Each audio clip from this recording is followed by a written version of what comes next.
உலகத்தையே வென்ற அரசன் அப்படின்னு சொல்லப்படுற அலெக்சாண்டரோட இறுதி காலங்கள் பற்றி உங்களுக்கு தெரியுமா?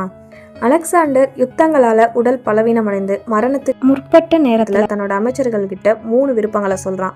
அந்த விருப்பங்கள் என்னன்றதை ஃபுல்லாக தெரிஞ்சுக்கலாம், வீடியோவை பாருங்கள். அவன் சொன்ன முதல் விஷயம் என்ன அப்படின்னா, என்னோட உடலை மருத்துவர்கள் தான் தூக்கிட்டு போகணும்னு சொன்னான். அதுக்கு காரணம் என்ன அப்படின்னா, மருத்துவர்கள் இந்த உலகத்தில் இருந்தாலும் மரணத்தை யாராலையும் வெல்ல முடியாது அப்படின்றத மக்களுக்கு காட்டணும் அப்படின்னு சொன்னான். இரண்டாவது அவர் சொன்னது என்ன அப்படின்னா, என்னோட உடலை அடக்கம் செய்கிறதுக்கு முன்னாடி பெட்டிகளுக்கு வெளியே, அதாவது அந்த கூட்டுக்கு வெளியே என்னோட கையை வைக்கணும் அப்படின்னு சொன்னான். ஏன் அப்படின்னா, இவ்வளவு ராஜ்யங்களையும் ஆட்சி செய்த ஒரு அரசனால் கூட கடைசியில் எதையும் எடுத்துகிட்டு போக முடியலை, வெறும் கையோடு தான் போகிறான் அப்படின்றத இந்த உலகம் உணரணும் அப்படின்றத நினச்சான். மூன்றாவது அவன் சொன்னது, அவனோட சரிதத்தை தூக்கிட்டு போகிற வழிகளில் எல்லாமே அவன் சம்பாதித்த சொத்துக்களை விட்டுட்டு செல்லணும்னு சொன்னான். ஏன் அப்படின்னா, இந்த சொத்து எதுவுமே என்னோட கடைசி வரைக்கும் வரப்போகிறது கிடையாது அப்படின்றத அவன் உணர்த்தினான்.